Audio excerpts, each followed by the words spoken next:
I don't think anyone can people attend this via Zoom? They can. Okay. Yeah, so stop recording. Oh no, we're good. I love it.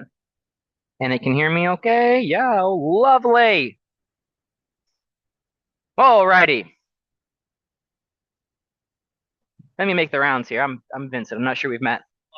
Abhishek, pleasure. John, we've met a handful of times. Was that? Lay, nice to meet you.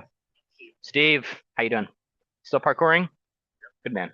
Mike, Andrew,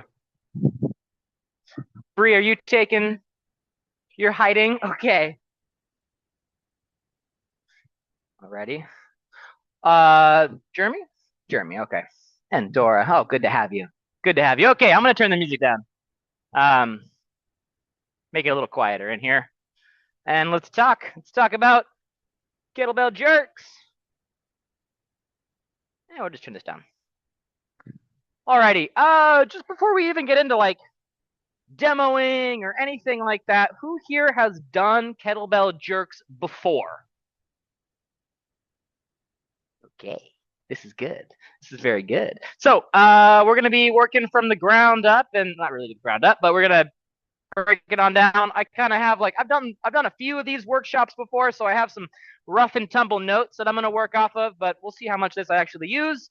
So kind of like the quick like who, what, where, when, why of jerks. Jerks are a really excellent power production protocol. They're kind of like an all-encompassing. You can get a lot done really quickly doing kettlebell jerks. They are originally like an Olympic weightlifting movement, right? So you have the clean and jerk, and then you have the snatch. We're not working on snatches today, but the clean and jerk is the one movement in Olympic weightlifting that allows you to move the most weight from the ground to over your head because you have so much leg drive. And leg drive is going to be a really big thing today. It's like legs are kind of included in like all the stuff that we do. We don't really have like upper body days, lower body days, chest day. We just have body day. So we're going to be working on a lot of leg stuff. First foremost, one of the big things with jerks is they require a ton of mobility in your shoulders. So we need to warm up your shoulders quite a bit and make sure that you can get into this position and this position and everything looks good and feels good. So first things first, let's go ahead and bring the feet together. We'll just do like a quick assessment and just see where your bodies are at. Lock out the elbow and just see what this overhead is looking like.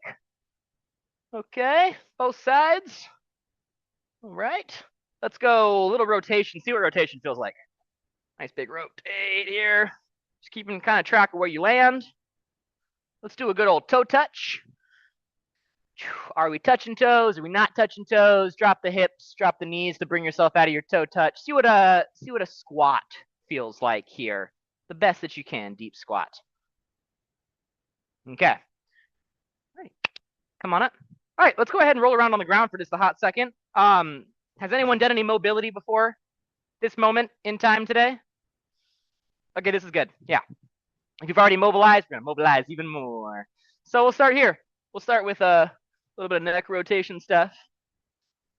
Good. Some side to sides, some up and downs. For the longest time, my neck mobility routine just consisted of the up and down, the side to side, and the ear to shoulder. But I have 3 more for you today that I've been incorporating, and they feel really good. The first is like the most important because it's how much time we spend on our phones. Move forward and then backwards. Forwards and then backwards. Stick your head out and then double chin it. If you can feel your double chin, you're doing it right. Good. And then let's go side to side. Yeah. Like Janet Jackson in the 90s.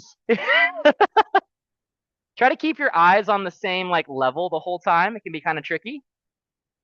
And then let's imagine you have like one of your ears is getting pulled up to the ceiling. And I'm going to make a nice big swooping circle all the way. Just go ahead and do the front.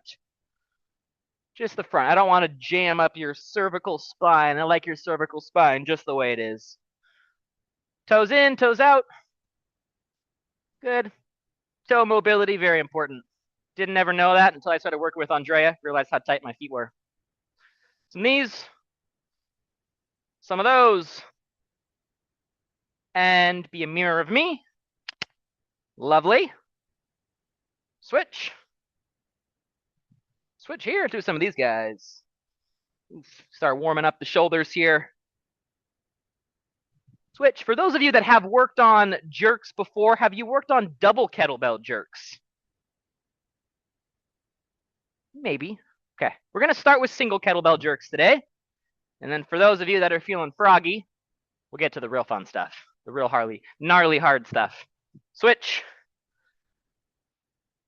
Switch. Maybe some cat-cow. And I need your T-spines and your shoulders to be real loosey-goosey. In fact, we'll do this one. Walk the hand out. Little thread the needle action. Big exhale as you reach. Kind of mobilizing the T-spine from the top down. Sit on back. We'll do that same thing on the other side. We'll start with our cat-cows. Ooh. And then we'll walk the hand out in line with the knee. This is basically your like open half kneel windmill from the get up. Exhale as you reach through.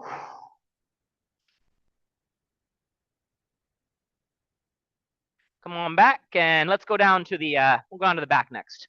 Checking with your hammies and your hips. Some nice switches. Let's go both legs up. You can grab the back of one leg, let the other leg just fall down to the ground. Work on keeping your abs engaged, low back nice and flat with the floor. And then with the windmills, the thread the needles, we work the spine from the top down. Now we're gonna work the spine from the bottom up. So knees bent at about 90 degrees. I'm gonna keep my shoulders, if I can, flat on the floor. I'm gonna bring my knees from side to side. Rotating as far as you comfortably can before that opposite shoulder wants to fly off the ground. Don't let it. This is also kind of like your ab blaster class from the 90s.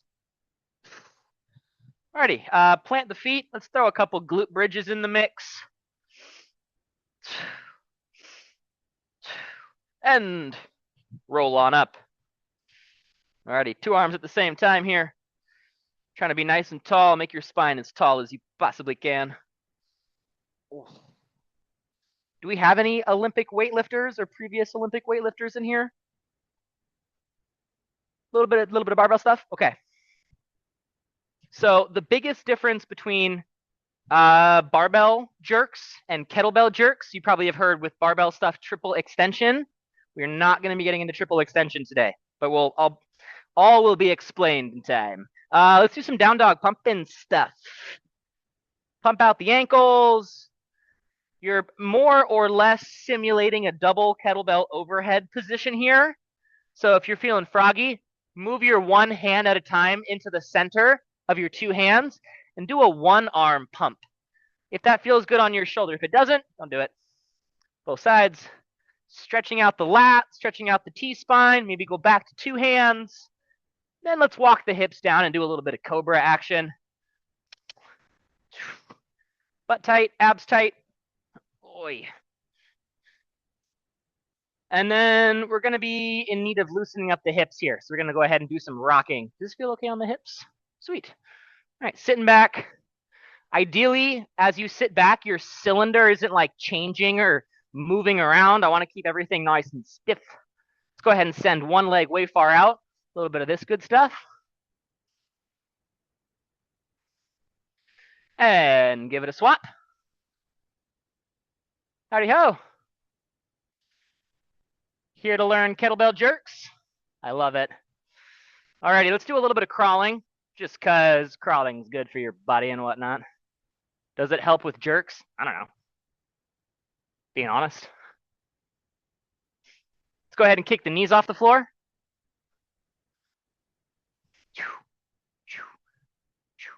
And work your way back into a nice deep squat. Pry around down here for a hot second. Okay, I'm gonna go ahead and grab probably just a single. I'll grab a pair of bells, and I'm gonna demo some single arm kettlebell jerks, and then we're gonna see what you guys got here, and we'll start breaking it down. So let's see here. This guy. This is a 24 kilo.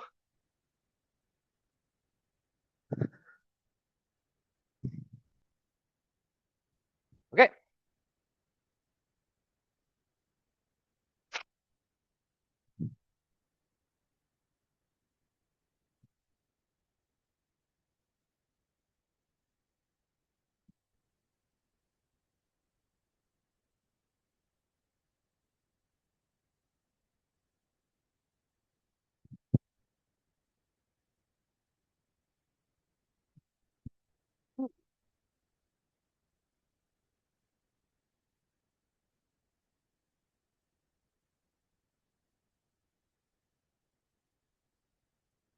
And park it. Okay, clears mud. Grab a light to medium kettlebell that you feel comfortable doing like 6 to 8 really solid presses with. Not jerks, just a pressing bell. The 12s, 16s, 20s of the world, depending on your technique. Am I missing anything? Wipe this guy down. Okay. So what I'm going to have you do here to start things off is I just want to see what your kettlebell jerk looks like without any instruction, which I know sounds absolutely buck wild, but I got to see where you're at. I got to see, for those of you that have done these before, where you're at. If you're like, dude, you're crazy, no way, just go ahead and sit this one out and let everyone else work on what they got. I just want to see what you have in you, and then we're going to start breaking it down step by step. So first thing I will talk about is your grip. You're going to use a slightly different grip than we would for a standard military press. I like to start by getting the webbing of my hand in between my thumb and my forefinger up against the horn of the bell here. And I'm going to make this kind of A-okay here because I want my grip to be on the bell pretty deep. And I want to be able to keep my hand open so that the bell and the mass of this iron is resting on my torso. And I'm not like crushing and creating so much extra tension out of my upper body. And I can focus on my lower body doing all the work. So find your A-okay grip, getting it tucked into the top end of the horn. And go ahead and clean your kettlebell. Good. Now I'm going to have you dip, drive, and then drop underneath the bell and stand up, and then just return the bell via an active negative on the way back down. Let's just see what you got. Let's do 3 to 5 per side. Okay.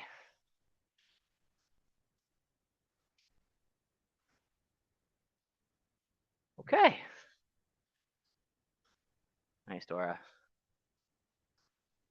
Okay. Okay. Try both sides. See what we got here. Nice, John. Off goes the whoop strap. Yeah. Okay, good. Very nice.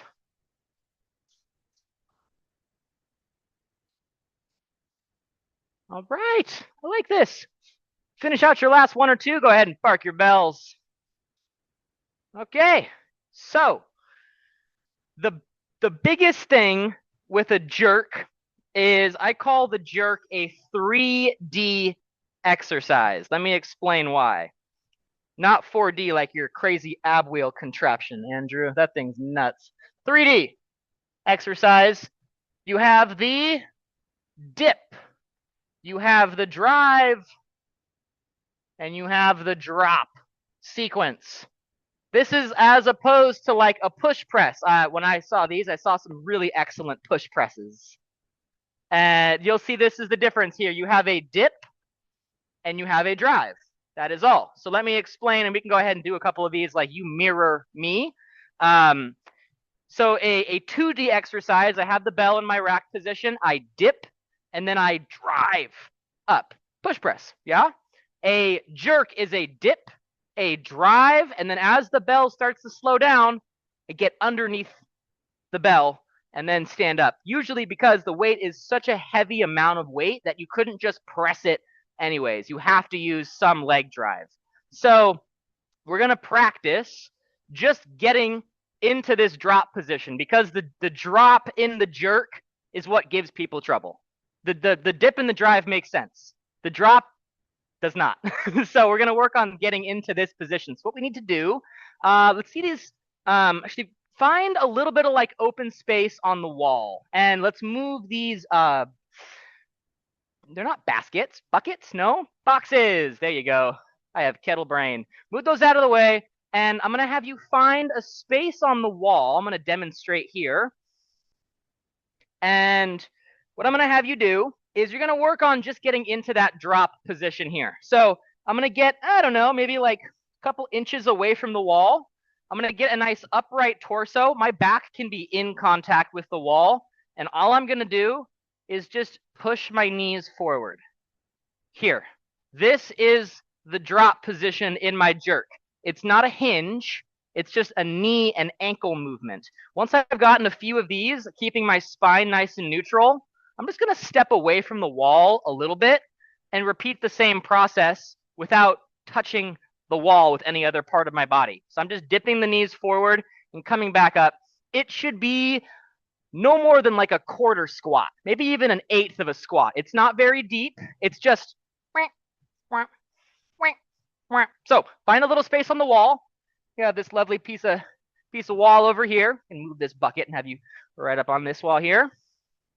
Heels can start touching. It's okay. And all I'm going to have you do is just dip the knees forward, not even a few inches, maintaining a nice neutral spine the whole time. Good.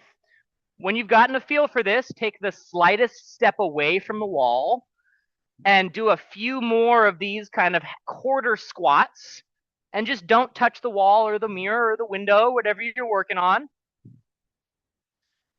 And it's really just that. It's just this tiny little movement here. Okay. So now we're going to reinforce this quarter squat position with a little bit of load over your head. So you're going to want a light. I'm going to grab a lighter belt than a 24. I'll tell you that much. I'm going to grab this guy here. This is a 10 or 12? This is a 12. Perfect. So I'm going to get the bell up overhead. I could use my dip and my drive like a push press. I'm going to pack my shoulder down. I'm going to keep my abs nice and tight. And all I'm going to work on is just dipping my knees forward just a little bit and hanging out down here for a second and then standing back up. This is going to work on building some strength and some confidence in that catch drop position. And it's also going to show how tight your upper back is, if your upper back's kind of tight. So get this bell up overhead. Doesn't matter which side. We'll do both sides. Relatively narrow stance. And I want you to work on just a little squat, less than you think. Good. Keep the abbies nice and tight. Widen out your stance just a little bit here. Yeah, I like that. Knees track the toes. Toes are relatively straightforward. Hang out down here. For some of you, which I'm not seeing a lot of it, this is great. Depending on hip mobility, ankle mobility, T-spine mobility, it might be like I get in and then I get out. I can't hang out down there. But if you can spend some time in this overhead position and just tell your body, this is the catch position. This is what it feels like. This is good. My abs are tight, right? My knees have just a little bit of bend in them. Bell's nice and overhead. Practice a few of these, both sides.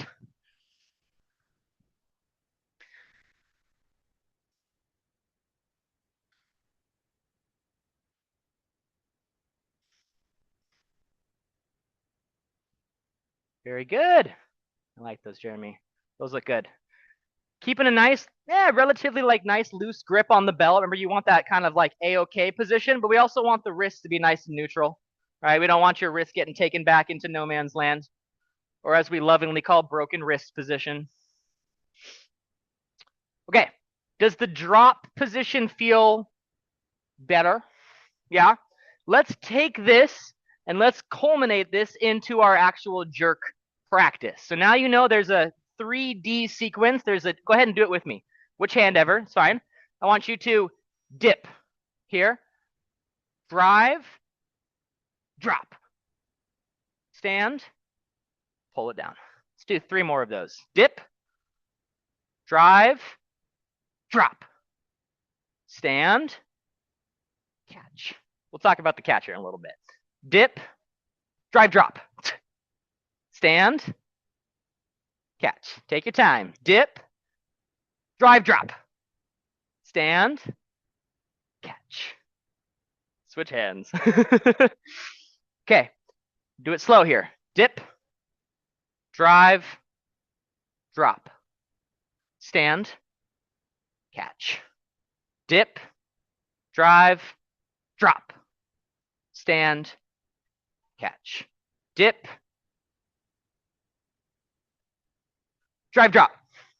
Oh, look at that. Stand, catch. Dip,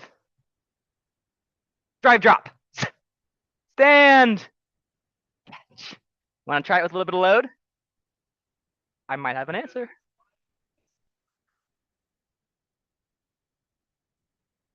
Not necessarily, no. In fact, no, it does not. Because, again, this would be a weight. Ideally, it would be a weight that's so heavy, you wouldn't even be able to get it all the way up, and then you have to get underneath it. So it's getting up to like 3/4.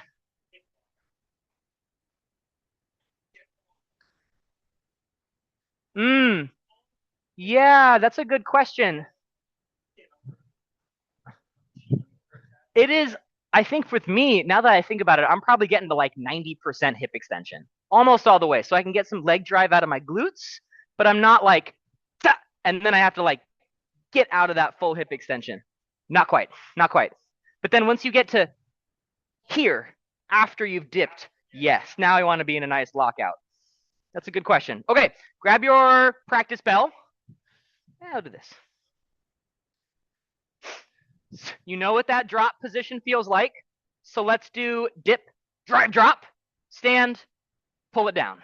Dip, drive, drop, stand, bring it on down, active, negative. We'll talk about the full drop here in a little bit. Dip, drive, drop. I'm messing with you now. Stand, catch. Good. Dip, drive, drop, stand, catch. Let's switch sides.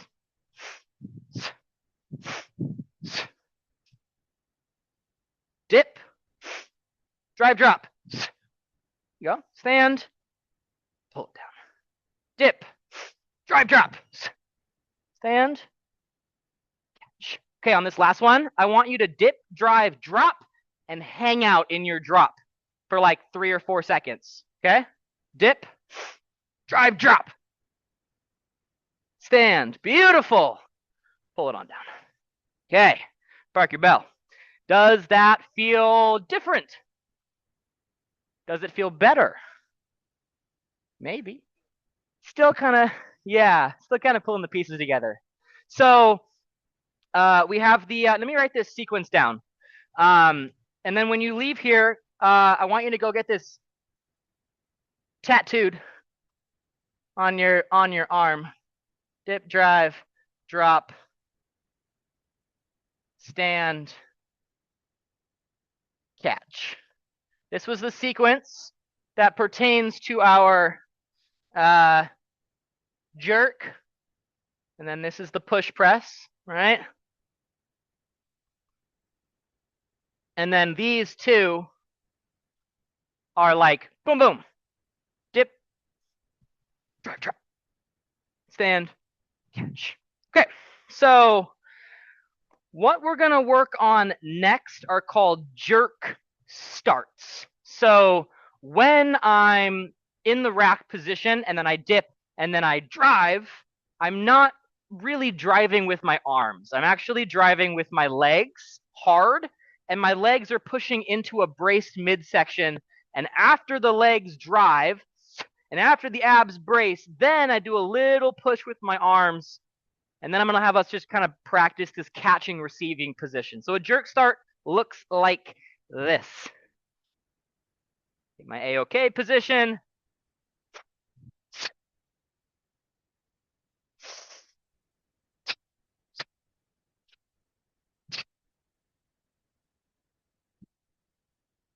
So I'm not actually pushing it with my hand. I'm just using my leg drive and my abs to push up into the bell. And then as the bell comes back down, I'm going to let the bell kind of hit me a little bit. And I'm going to use my power breath to just absorb some of that shock.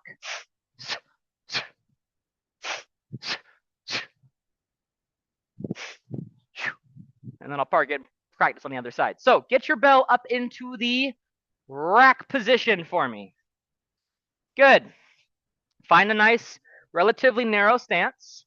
You're going to dip and then through a big push of your legs and a braced abs midsection, pop the bell up and then catch it on the way back down. Let's see what we got.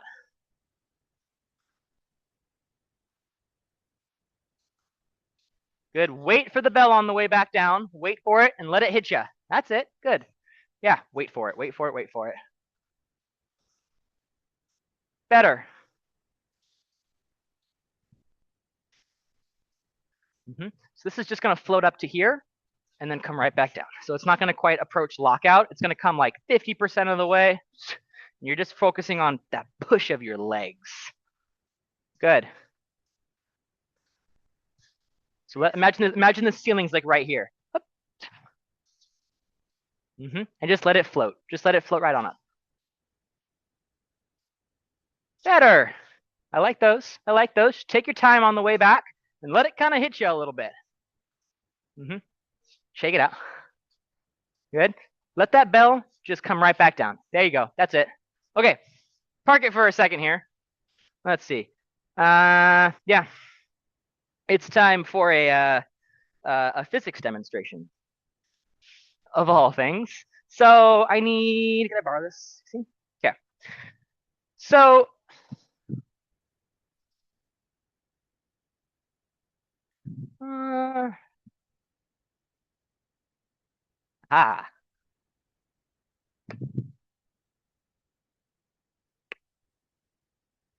okay.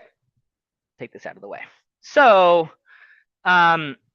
imagine that the big bell is your legs.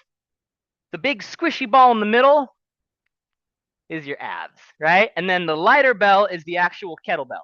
So if I have this really big push out of my legs, but then I have this really squishy midsection, what's going to happen? Is that going to send the kettlebell moving at all? I'll try not, if I pop it. Oh, you're filming. All right, Andrea. If I break your ball, I'll pay for it.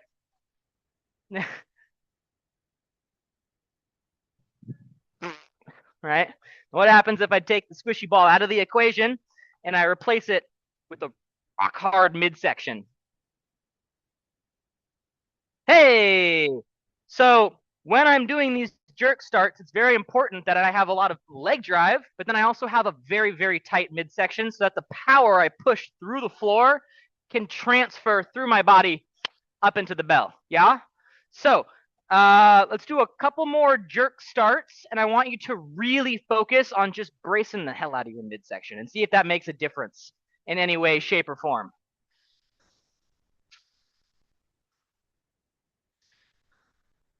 That's good, Jeremy. Yeah. That bell's going to come up just a few inches. That's better, Nora. Very nice. Good. Let it come just to like here. Let it float for a second, and then let it come right back down. Even less. Like, don't hold it up there. Just let it, like, make it come like this high off your shoulders. So, better.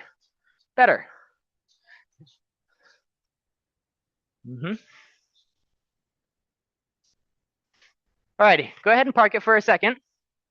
So when I'm doing these jerks, I want the leg drive to be really solid. I want my abs to be really solid, and I want my arm to literally just be like this kind of limp noodle hanging onto the kettlebell.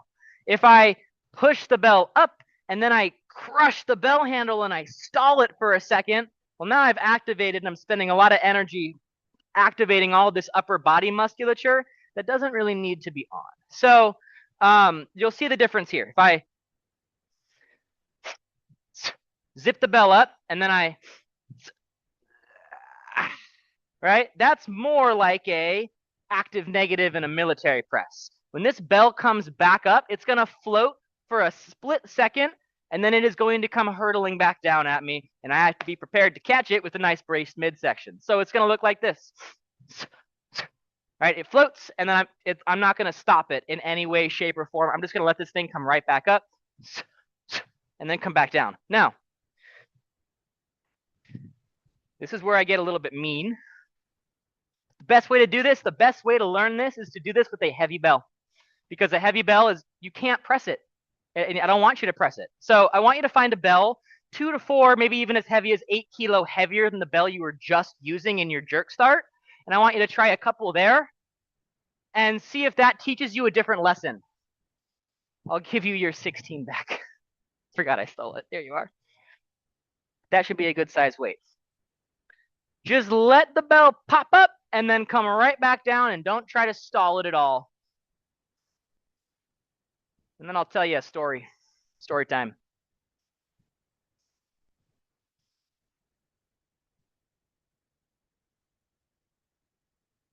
Let's do 3 to 5 jerk starts per side. That heavier bell. See what the heavier bell teaches you. Good. Remember that bell's, you're not pressing it, it's just coming right back up and right back down. There you go. Keep it tight on the way back. Better.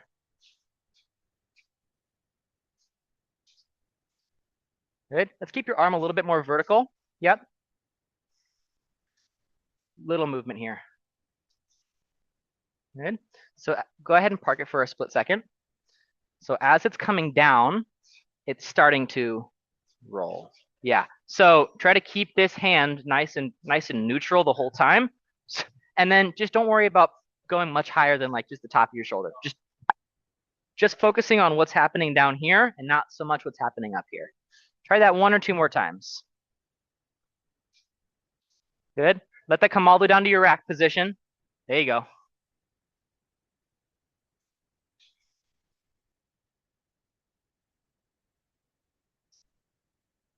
Good. Even less height. Imagine the ceiling's at your chin level.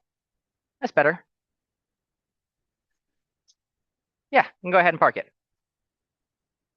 Okay. Did the heavier bell teach you some different lessons? There's the heavier bell. That's for sure. Okay, so we've got this dip drive thing a little more dialed in, and now we have the drop as well, a little more dialed in. So let's pull all this together, and let's see if it's made your jerk any cleaner, any smoother, any different in any way. Go ahead and grab your bell, and let's see, 16, the lighter of the 2 bells. Lighter of the 2 bells here. Get that big heavy thing out of the way, and let's just see if this has made your jerk any different. Good. Bring that rack position down a little bit lower for me. Yep, there you go.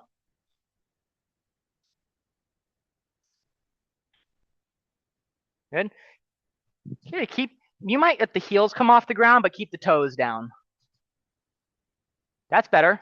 And strong lockout at the top. Nice. Those look great.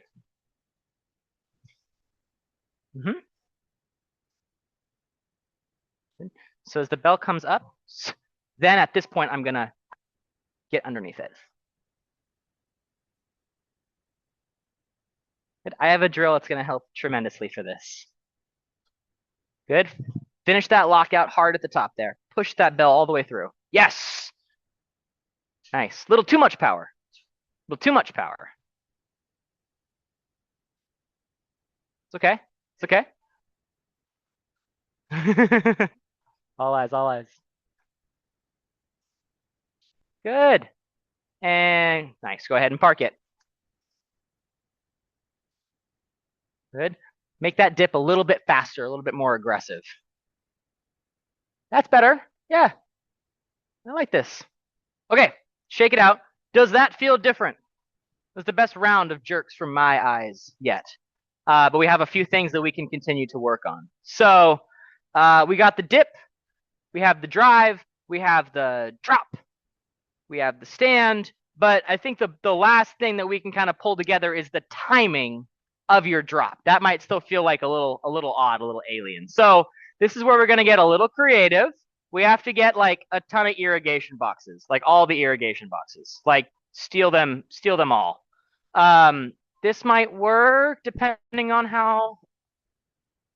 Oh, this is, for the gentleman, this is perfect. This is a really nice height. We're going to have to use a little bit of this, but this might work. Maybe not so many irrigation boxes, but we'll figure it out. Okay.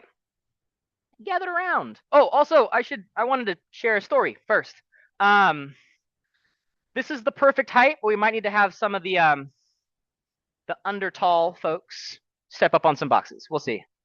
I think these ones are going to be just perfect. Thank you, Steve. So, in the East, where these Olympic weightlifts are taught a lot more regularly and from a lot younger age, Olympic weightlifting students are taught how to do jerks before they're even taught how to do like strict presses.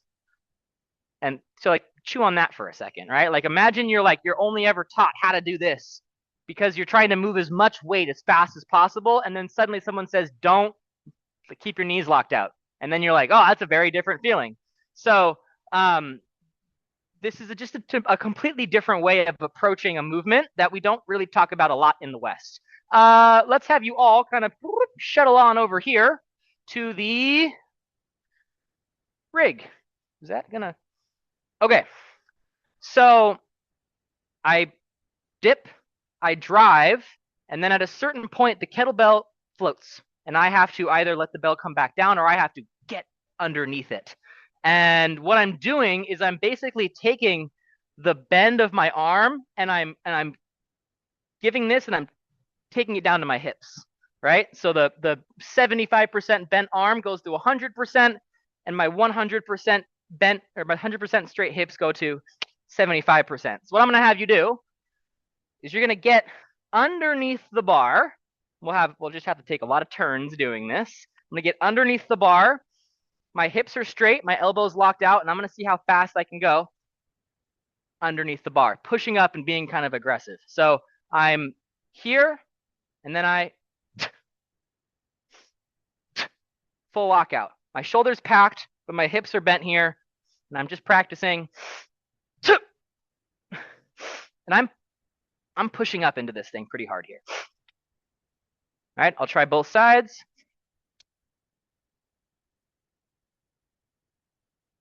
And I'd say three to five per side. Go ahead and step in here first. We might set up some of these over here for the tall folks. That's even better. We all wish we could be as tall as John Michael. All right, so stand all the way up and have your elbow lock out, and then try to get underneath it as fast as you can. Yes. Good. Be fast. Be aggressive. Yes. Try both sides. Lock out the knees to start. And now give and take. Yes. Look at that. Making the rig move. Yes. Good. Alrighty. Now take that and just go right into your jerks and see what happens. We might be able to have some folks pop over with the boxes here. That's why I had you grab all the boxes. Let's get you two some taller boxes and see what happens over here.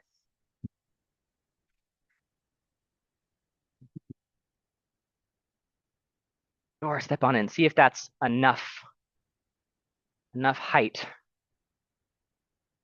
We need more boxes. I might have you stack.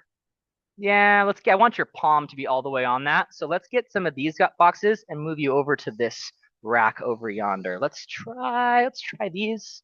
Oh, yeah, I'll grab the other one. Hey, come on down. That's better, John. I like that. Yes. Finish out. Don't let us stop you. Good. Try that. Ooh, let's scoot it back just a bit. Yes, that's better. So get your palm underneath there and actively press up into the bar. Good. And then from here, give and take. Yes. Good. Press up into that bar hard. You're trying to like lift the whole rack up and over. Yes. Try both sides.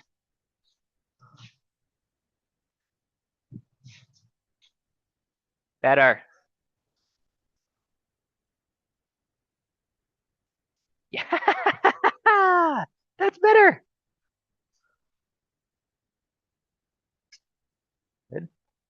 Make the dip or make the drive and the drop a little bit more distinct.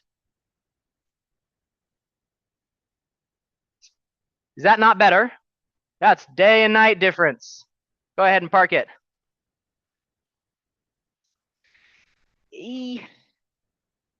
I would say anywhere from like 50 to 75%. If it's like 90%, you're just like, meh. If you look at like the most prolific Olympic weightlifters, right? The bar, it's to like here, and then they're snapping underneath it and then standing. Everyone's a little different. It also depends on your hip architecture and your mobility. Like, you just don't see any Scottish Olympic weightlifters in the Olympics. You don't. Who do you see in the Olympic weightlifting? Their hip architecture. They're designed to throw stuff. Yeah. The best Olympic weightlifters right now in the world are the Chinese, because they have just historically the deepest hip sockets and the most ridiculous mobility, and they're wiping the floor with everybody else because they can get into these just gnarly catch positions that I, with my Germanic roots, cannot do. But I'm really good at picking things up off the floor and putting them back down. So that's, you find your things. And let's take a look, Jeremy. Let's see what we got here. Yeah, look at that. How's that feel? Does that feel a little different? Those look better. Good. Nice. Yes, Dora. Good. How'd that feel? Good. So you still got a little bit of the push press going where you're up here and you have the dip and the drive. The second that bell gets to right here, drop underneath it and catch it in that quarter squat position. I should wipe it off the board. Don't even think about it. Good. So there's the drop. Let's take a look. Shake it out. Take a moment. Take a moment. Good. That's better. Yes, Mike. Oh, we got it. We got the timing. So one of the other things about jerks, on top of one, are you like sweating from just doing like 3 to 5 repetitions of this? Is like a very physically demanding movement. And we haven't even gotten into double kettlebell jerks. You can add a whole extra kettlebell to this, and it gets significantly harder to do. There's also this skill component, right? Your brain is like, what? I have to move this way, and then I have to move that way. So you're actively learning a new skill. So give yourself a little bit of grace as you like take this home. You're gonna be like, just brain's gonna be going crazy for the next like few hours trying to like cook this and a little bit. But then also, the next time you come into class, the next time you come in here and you feel kind of warmed up, try a few jerks, and you might be like, whoa, okay, you had to go sleep on it, and it comes back to you. Okay, any questions, comments, concerns, thoughts, hostile remarks at this point in class? No, pretty good. Okay, let's see where I'm at. Yeah. Oh, this is a good one. Okay, this actually might help a ton. We talked a little bit about in the very beginning of class, before we even talked about jerks, neck mobility, right? So many of us, because of our jobs and because of just life, spend a lot of time here, this forward head posture. And I want to be in a very, very neutral, upright spine when I do these. And actually, you'll see, go watch like power lifters and Olympic weightlifters right before they go into a really big lift. You'll never be able to unsee it. They jam their heads back. Powerlifters do it before big squats. Olympic weightlifters do it before big snatches. Go watch, and you'll be like, oh, there it is. There it is. So what's going on is we're basically just taking this like potentially sticking out forward head posture, sucking it back, and making our spine as like upright as we can possibly get it. So I want you to just think about taking a very, very like kind of double chin thing and apply that to your jerk and see if that makes your jerks any different anymore. But just see what happens. Just see what happens. So shoot the head back a little bit, shoot the neck back a little bit. Nice, really long, tall posture. 3 to 5 jerks per side. See what happens. Yeah. So like I'm right here.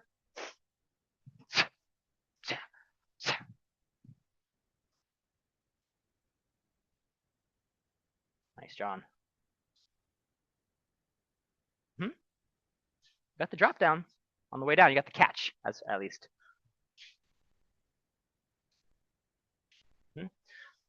So I'm gonna give you something to work on here after this.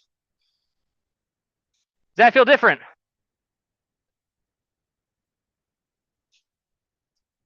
Oh! MIP, most improved on the day. Yeah, yeah, good man. Does the neck posture change anything? Good. Yes. All righty. So I think now would be a good time as ever. Well, let's see. What time is it? Yeah, we're gonna have tons of time to work on double bell jerks. Is that clock right? Yeah, they're right. They're right. So when I'm in the overhead position, there's two ways to bring the bell down. There is the active negative, where the bell's up,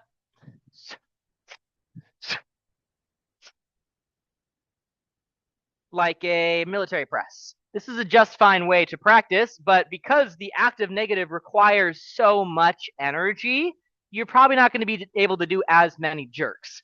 Typically with jerks, if you go watch like GS, like Gear Voice Sport, where they're going to do like 10 minutes of unbroken jerks, which is a lot of work, you have to be as efficient as possible, which means as the bell comes up and then it's coming back down, I have to be just as relaxed as I can possibly be and catch with my abs and my gut. So I want you to practice just the dropping portion from the very top. I'm overhead. I'm going to literally let the bell free fall. And I'm going to accept the fact that I am going to get punched by the kettlebell. It is going to happen. So as it comes down, I'm absorbing by bracing my midsection and letting my ankles and my knees take the brunt of the work.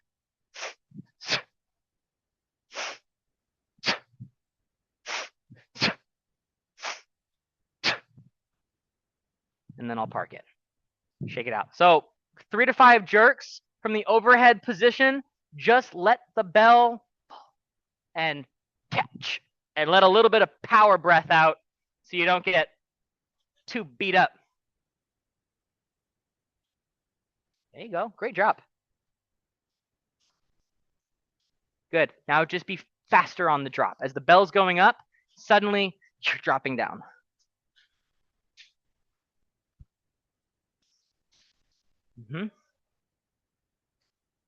Yep. Dip. Drive drop. That's it. Now just hang out in that catch position for a little longer. Good. Don't try to slow it down. Just let it happen. That's it. Good.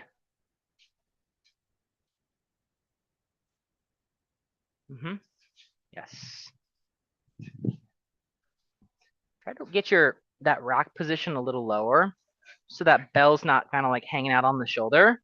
And that is going to allow the mass of the bell to work off of your torso a little bit better and not off of the top of your shoulder. It'll help a ton. Let's take a look. Yep. Abs tight. Yes. Pull it all the way down. Yeah, there you go. Yes. And park it. Good. Alrighty. Shake it out. Shake it out. Fast and loose. Just to reinforce a little bit, because we have like a little bit of time to practice. You know the amusement park ride, the Tower of Terror? Right? You know what I'm talking about? So the jerk is really just the kettlebell Tower of Terror. The bell's going up, and then suddenly the bell's still going up, but I'm going to drop underneath the bell, right? And I want to make that drop as fast as I possibly can to scare the crap out of everybody on the ride. So that is a more or less the idea behind this this kettlebell jerk thing. It's like a kettlebell tower of terror. Okay. How do single kettlebell jerks feel from when you walked in to now? Better, worse, same? Better? Yeah? I got some more stuff. We're going to go ahead and we're going to do a little practice of all of the skills we just worked on and see if we can make your single kettlebell jerk even better just by practicing the skills we've already talked about. And then you will already have all of the pieces put together for double kettlebell jerks, but things are going to be just a little bit different. So we're just going to work on single bell jerks for another, I'm going to say 10 minutes. And this is the sequence we're going to use. I'm going to wipe off this upper stuff. Let's do this. Da-da.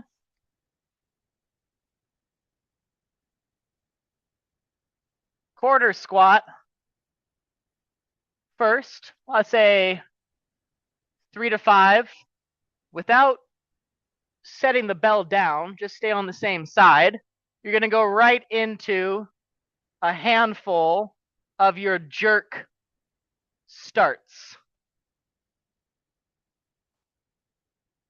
2 to 3. And then full, actually, you know what? We have the time. We have the time to work on this. At that point, you'll set the kettlebell down and you'll go work on the jerk drop, which is with the racks over around here. I'd say 3 to 5 of those. This is all on the same side. And then jerk. 3 to 5. Chances are one of these drills is going to have the biggest bang for buck for you. I don't know what drill it is, but you might have an idea of the one that like kind of made some light bulbs fire a little bit. So spend a little bit of time focusing on that one and getting some extra goodness out of it. We have the buckets. Buckets, they're not buckets. They're irrigation boxes. You have the irrigation boxes set up. Feel free to move them. Be also mindful that we have a lot of bodies in one very small space. So if you're walking around to go to your jerk drops, make sure you're not walking in line of fire of anybody doing their jerks. Let's do this on your non-dominant side into your dominant side. If you're left-handed, switch that. And let's just practice, and I'm going to walk around and give you a hard time for a few minutes, and we'll see what we can do. Yeah? Okay. Quarter squats, jerk starts, jerk drops, jerks. Yeah. What was that? Oh, that's a good idea.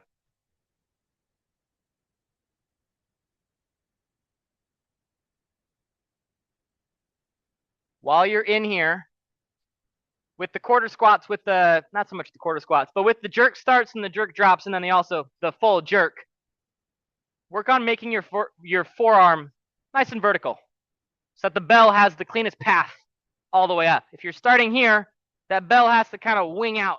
And now we have some different directional force. So when you're in the rack position, tuck this in, keep this forearm nice and vertical. Yes. How are we doing? Yeah? Yes. Good. How are your shoulders? Hey, are they tight? Just in that overhead position, it looks tight. I might give you some extra stuff to work on here. And actually, that looks pretty good.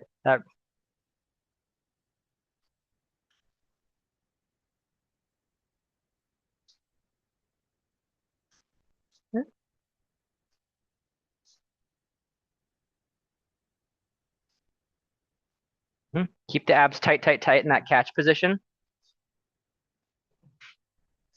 Yes. Yeah.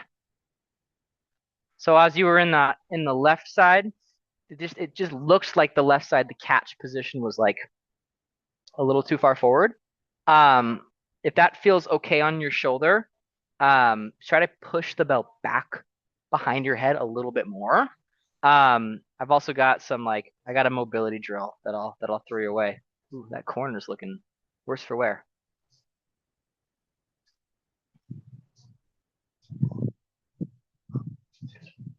Nice.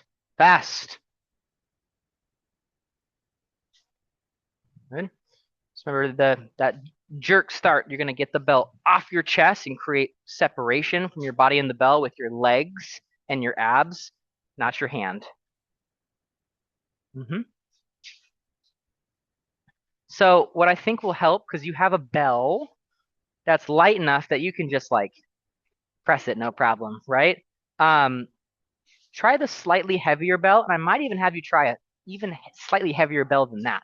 Because you don't want to have it feel like you can just easily press away, you know? Grab like a 10. I like that. That's gonna force you to use your legs a lot more. So abs are tight, legs are strong. So let's work on some of the jerk starts. So keep the bell connected to your torso and just start making some springy jumping motions. Notice how that bell wants to kind of go. You're just going to capitalize on that momentum and then let it come right back down.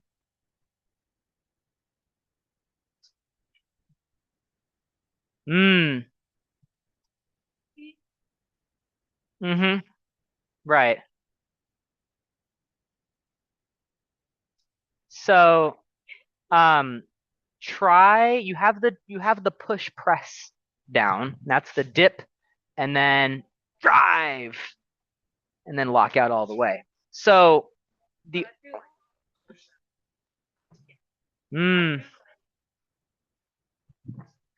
it sure. So I want you to just break it down and do one of everything. So do like dip, stand, dip, stand.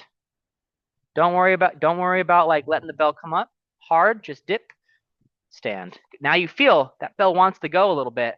So let the arm at that point push up just a little bit and then come back down. Dip and drive. Yes. Yes. Do like 3 of those. Yeah. And then let it just come down and absorb the catch on the way down. Good. Nice. Go ahead and park it for a second. Shake it out. So you got the first part of it. So you're gonna dip, drive, and then you're gonna start to push the bell up here a little bit. But I'm not gonna continue just pushing all the way through. I'm gonna get to here, and then at the last second, I'm gonna snap my body underneath it.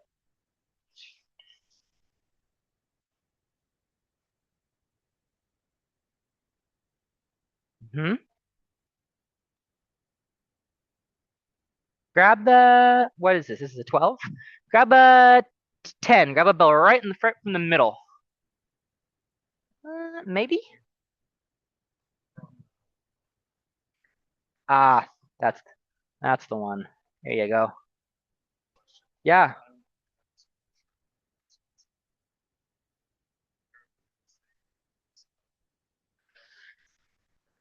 could be. It could be. It just the knee. Is it like a when you like squat deep that you feel it? Mm, that feels sure. Yeah, the knees take quite a bit of wear and tear as you're coming up and down. If it doesn't feel good, um, come back on another day when um I would slow it down and do some of those quarter squats and just work here and just spend some time in that position, slowly coming in and out of it and focusing on really bracing and keeping everything tight. And if the quarter squat doesn't feel good, just don't work through pain, right? Yeah. Nice, Steve. Right behind you. Yeah.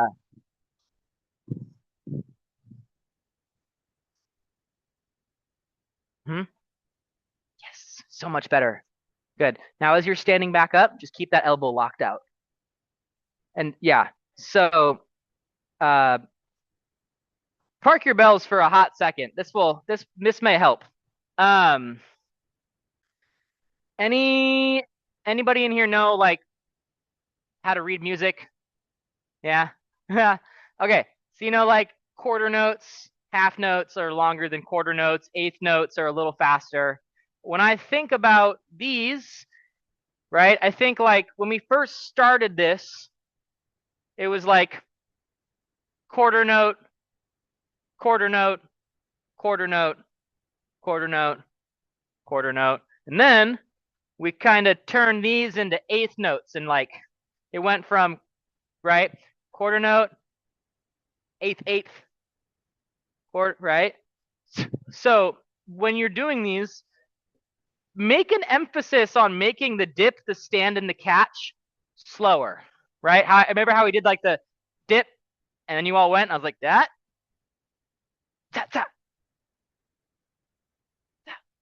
right? Fine. There's a bit of a rhythm to it. And as you slow down the parts that are slow and you speed up the parts that are fast, you might find that the timing of this makes a little bit more sense. Practice that for another rep or two per side, and then we'll talk about double bell jerks. Nice. Good. Yes. Good, Steve.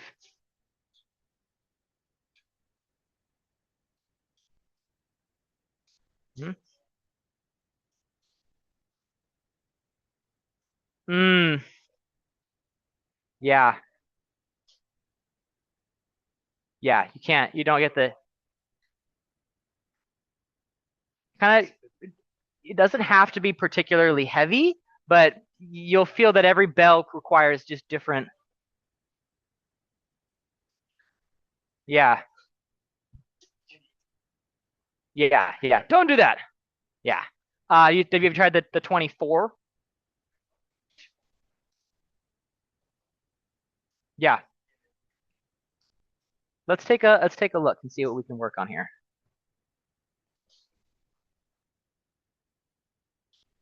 Good. Spend a little time in that, yeah, that's it. Own that drop position. Yes. Beautiful. Good.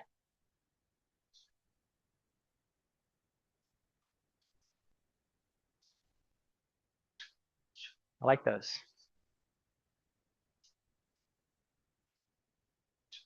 That was much better. Just let it free fall. Let it go. Yes. Good. Yeah. Just take your time. And it's gonna come down. Just let it. Yeah. Better. Now just a little faster with the legs. Okay. What was that? Yeah. Yeah. Okay, here's a question for you. How many of you are familiar with the 4 stages of learning? Talked about this during ATC. So the first level of learning is unconscious incompetence. You don't know what you don't know. And then you step into level 2, which is conscious incompetence. I don't know what it is, or I know what it is, but I don't know how to do it. And then level 3 is conscious competence. I know what it is, but I have to really think about it when I'm doing it. Think of like when you first started to learn how to do kettlebell swings. First, you had no idea what a kettlebell swing was. And then you walked by and you're like, what the heck are they doing in there? I think that's a kettlebell swing. And then it's like, all right, plank. All right, float. Okay, wait for it. Okay, more pressure out of my left foot. And you're like constantly. And then after you do like 50,000 swings, all of a sudden you can just pick up a bell, right? And everything kind of like makes sense. And I'm still thinking about all the things in my swing, but my swing is a lot more automatic. So for many of you in the last hour, you went from maybe level 2 into level 3. Level 4, by the way, unconscious competence. You're going to be at level 3 for a while. Just a heads up, just so you know. It'll take a long time to get from level 3 to level 4. So give yourself a little bit of grace, right? You've spent a lot of time in the last hour, like pulling together a lot of skills and concepts. And I think as I've spent the last couple of years working on jerks, it's taken me a few years to like really be like, oh, I understand what I'm doing. So if you're like doing jerks for the first time, good job. Your jerks look way better than they did when they came in. But also spend some time and kind of soak this up a little bit. Okay. Are you ready to make it harder?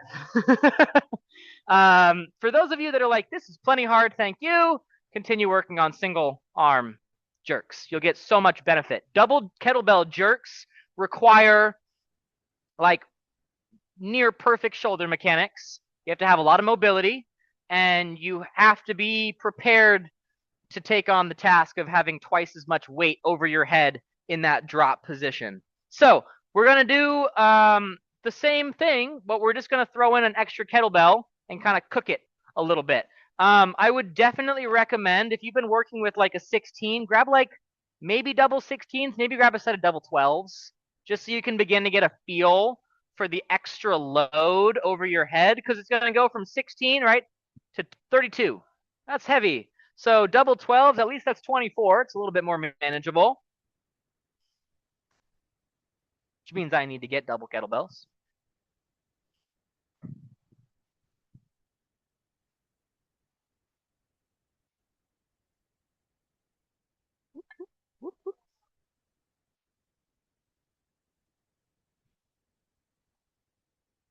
Yes.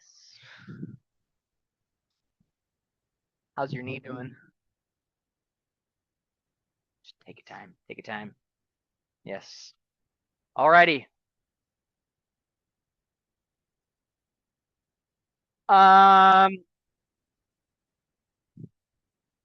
You know, you might surprise yourself here. Same as we did before. It's like, let's just see what they look like. Let's just see what they look like. Let's do like 3 to 5 jerks, double kettlebell jerks. You know how to do one arm jerks. Double kettlebell is just going to be one extra thing in your hand, in the other hand. And then we'll start to kind of cook the same drills as before and see what happens. Nice neutral wrists. You can kind of let the fingers stay open. I'm focusing on what's happening down here and not up here. I don't want to crush the bells too much with my mitts. Yay, look at that. Yes.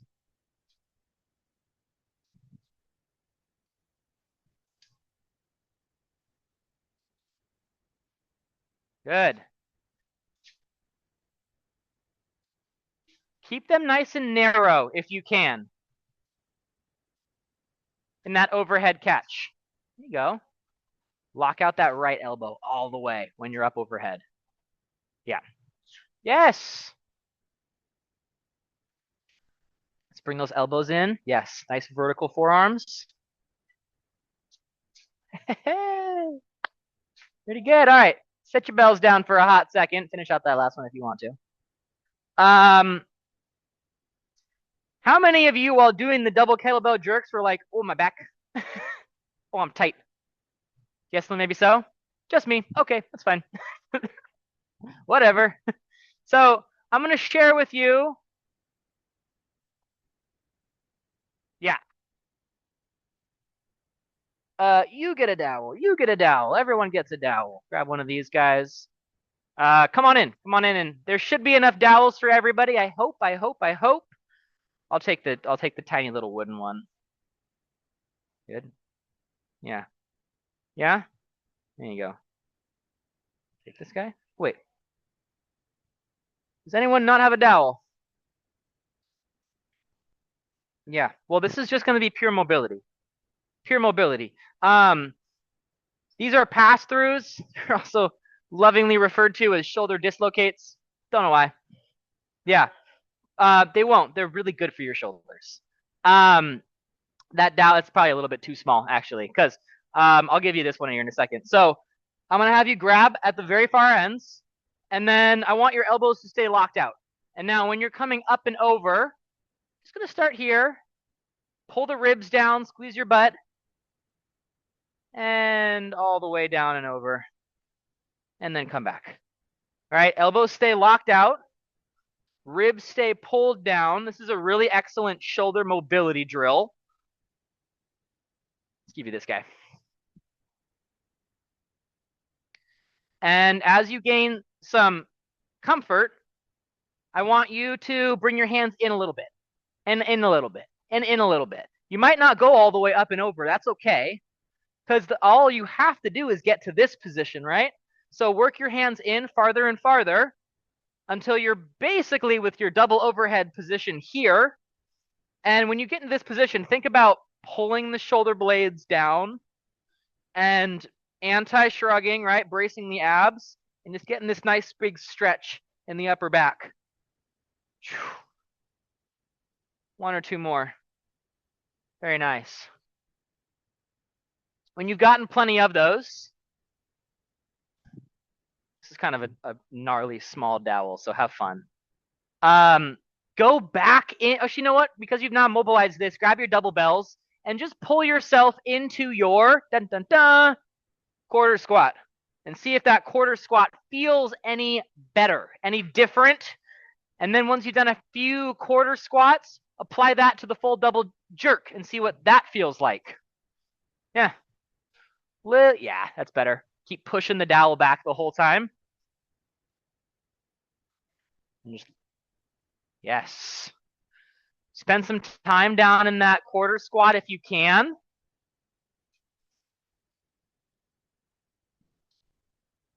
Good. Lock out that right elbow all the way up. So go ahead and press the bells up to start. And then I wanted to see what your quarter squat looks like. So don't work on catching, just from here, here, here, here, and here. Good. Keep the arms locked out. Yes. Lock out that right elbow all the way. Good. Yes. And go ahead and drop. Yes. Did that catch position feel better, worse, same, different? So yeah, that's a good question. When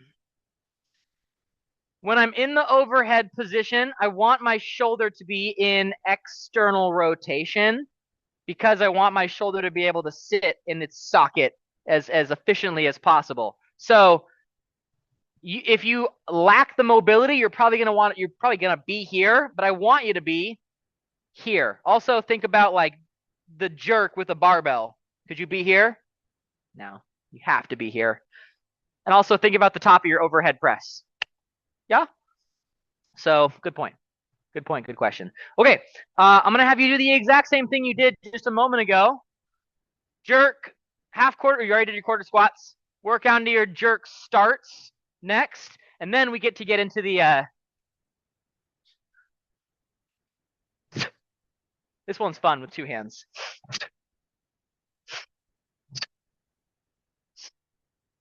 And then step into your double bell action and see if that makes things feel any smoother, any faster. Yes. One rep of the first. Oh, yeah. Wait. Oh, yeah, I see what you mean.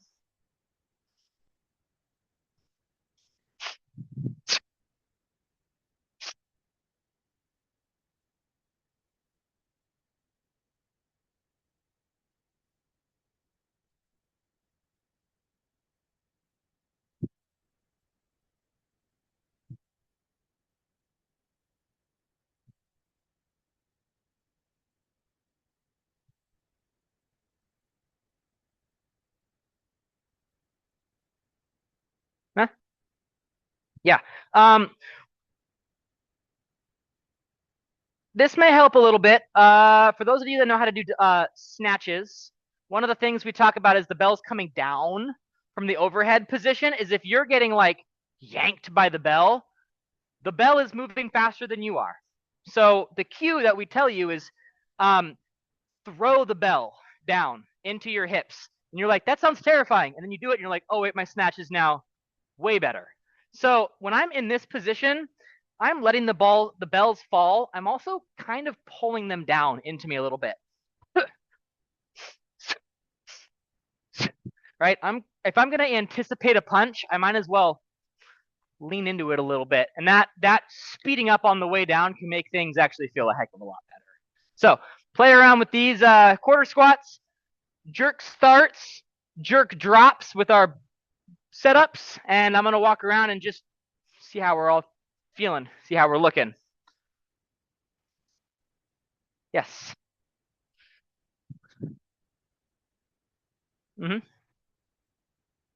Yes. Try that. Yes.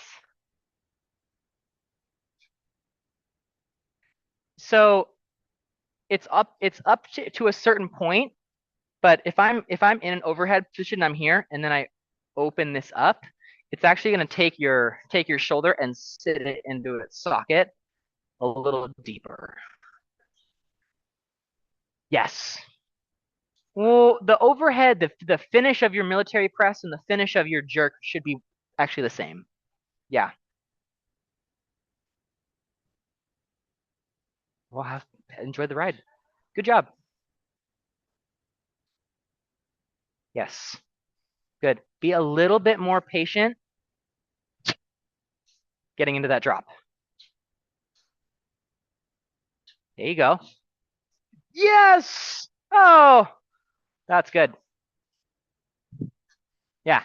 And again, like, go home, sleep on it, come back, and you'll be like, just practice a few jerks later on in the week, and you'll be pleasantly surprised what you pull together. Good. His jerks, they're so good. Oh man, MVP today.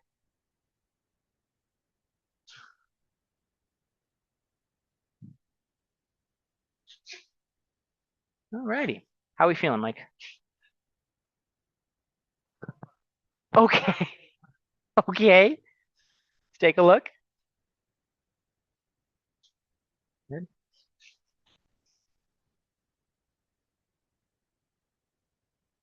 Mm-hmm. Um, you know, like there's like the float. Go ahead and park it. There's the float at the top of the swing. There's this brief moment where like all is well in the universe, and then it comes hurtling back down to you.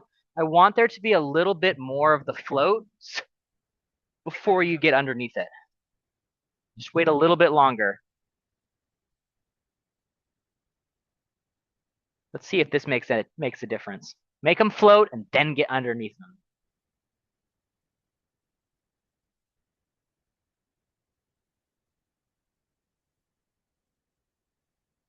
Mm-hmm. Good.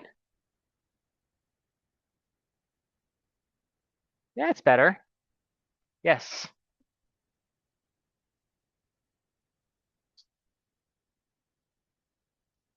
Yeah, look at that. I like that one. Better. Better. Huh. Now that you have the technique, it's in there. You've got a couple really good ones. We just got to start practicing it some more. Vertical forearms. Pull the elbows in. Good. Yes. Alrighty. Go ahead and park it. Park it, park it, park it. Take a break. Take a beat. Good job. First and foremost, that's like so much better than what, an hour, 18 minutes ago. Do they feel different? Yeah. Most improved over here. Very good. Alrighty. Any questions? Any like, this doesn't make sense? Take a look at this. Any thoughts? Okay. I have 12 minutes to make it even more horrible. Yes.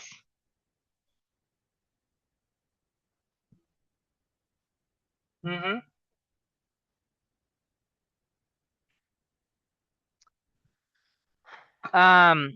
Let me make sure that I'm understanding this properly. So like the knee bend on the way on the initial dip or on the so like even if it's that. Yeah, that's a lot.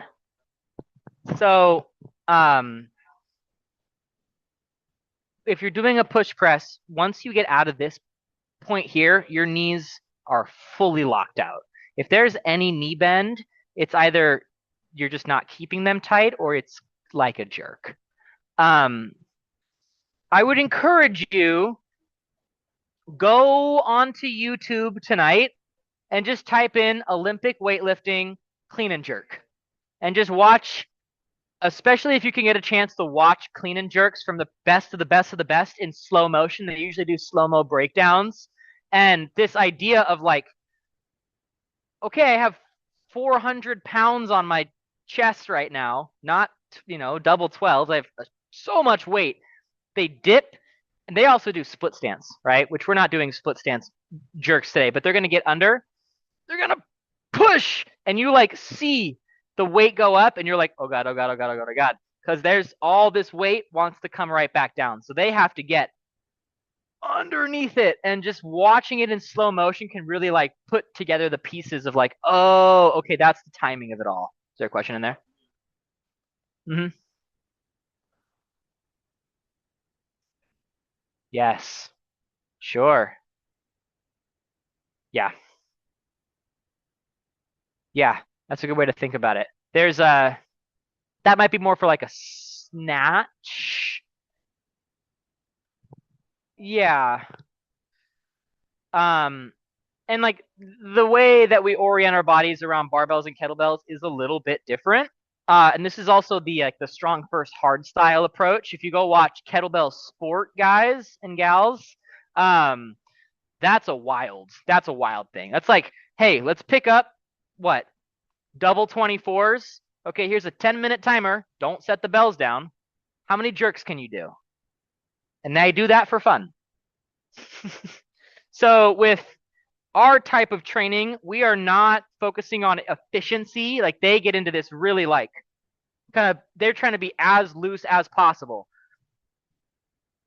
Right? We're trying to focus on power production. And we're also interested in doing heavy jerks like they are, but for far fewer reps and lots more rest. Thank God. But what we can do is we can take a little page out of their book.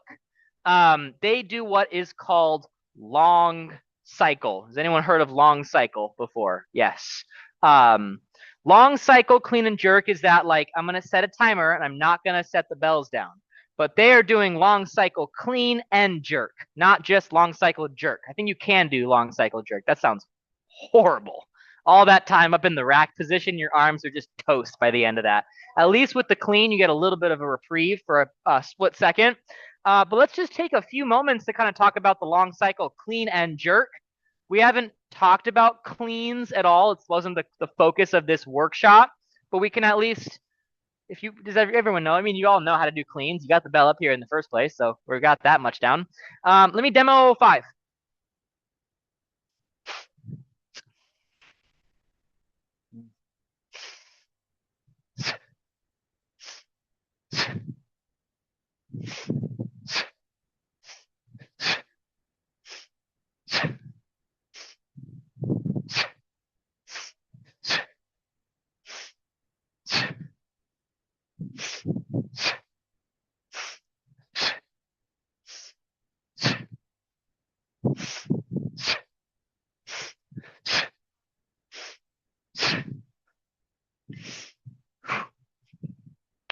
It's a really efficient way to go nowhere fast. I wish I had my heart rate monitor. No, I do, but I don't have my phone on me. I do. Ah, well, I'll look it up in a second. I did a test one time. I had double 24s. I did 10 long cycle clean and jerks, and in about 50 seconds, my heart rate went up to 190. So, and that's how my heart rate monitor found what my max heart rate was. Was 10 of those with really heavy weight. So you will blast your heart rate through the roof doing these. So let's do like maybe 5. Maybe 5. But you're going to just incorporate a clean, and that's going to also just kind of give you a little bit of a break in the rhythm. And you might like it. Maybe. We'll see. 5 long cycle clean and jerks. If you can track your heart rate, yes. See what happens.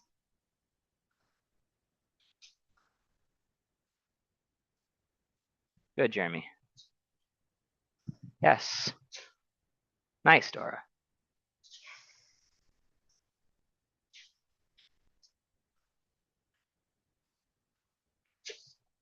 Good. Little less power on the clean. They kind of like want to flip up and over. Better. Yeah, you got it.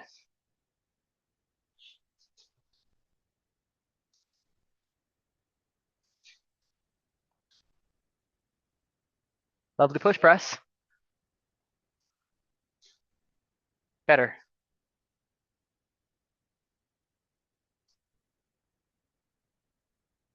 Yeah, there you go.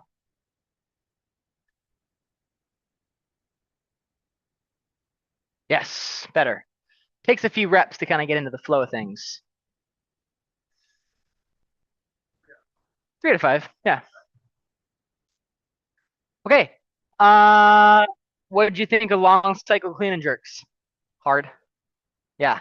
It's just a lot kind of happening, but you get this little moment of reprieve in between the clean and jerks. If you're like, if you've ever done like a military press program and then you've done like a clean and press program, you're going to be able to do more presses if you throw a clean in between because your arm isn't just like a piston pumping. You get to straighten out the arm. Okay, and then I get tight again, and then I get to go. So throwing the clean in between is going to allow you to do more jerks because that's the nasty goal by the end of all of this. Is just doing more of these.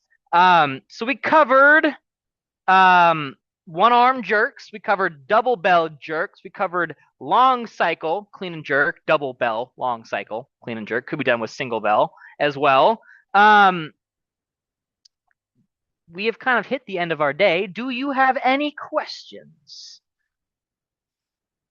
Okay, very nice job. Very good work.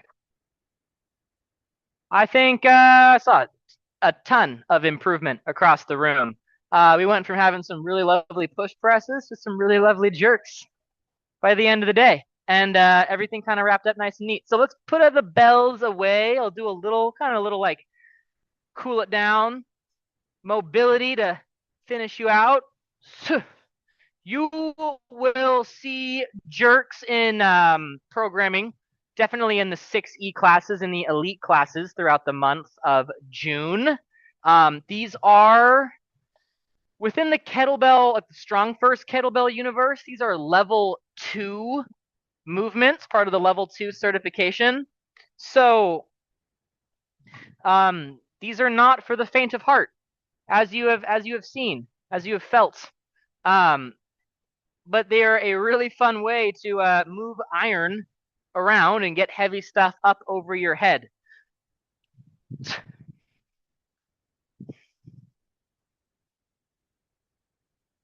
Boop, boop, boop, boop, boop.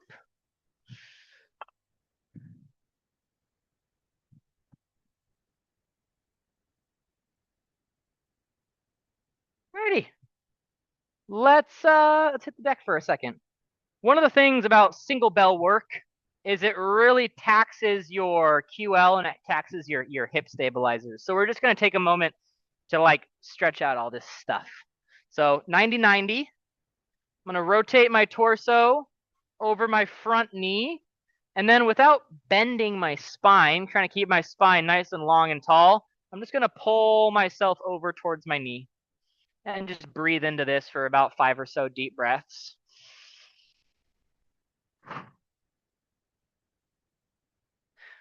Which drill did you find the most valuable?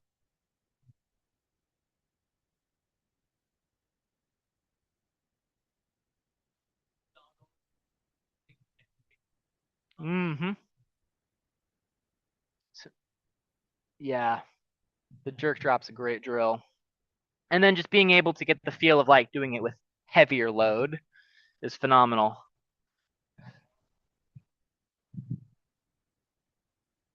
Mm-hmm. Yeah. Yeah, it's kind of terrifying a little bit. Like you have this bell and you're like, I just have to let it free fall. It's kind of the opposite of like your active negative in your military press, but that is because active negatives require a ton of energy and strength, and we want to save that for heavy grinds. Okay, here's a question: would you consider this a grind or a ballistic? It's a ballistic, yeah. Unless you're doing long cycle, then it sucks. It's kind of in between. It's kind of like a ballistic grind. Yeah, that's the best way to describe it. Because you have slow parts, you have like the overhead squat in a way is like a grind, and then you have this paired with this very fast ballistic movement. We'll do some of these guys, and it kind of is kind of the best of both worlds. So there's a small pool of people in the world, mostly military operators, who rely exclusively on clean and jerk for all of their strength and conditioning because it is a little bit of everything. It's legs, it's upper body, it's got mobility and flexibility requirements, and it's a really great way to go nowhere fast, right? You can do a lot of those and just absolutely throw your heart rate through the roof. So in a lot of ways, clean and jerk and double bell clean and jerk is all you need. But there's a lot of other fun stuff out there as well. Like still do your get-ups, still do your swings and whatnot. Shake out the arms here. Shake out the arms here. Shake out the arms here. Shake out the arms here. Yay! Very good.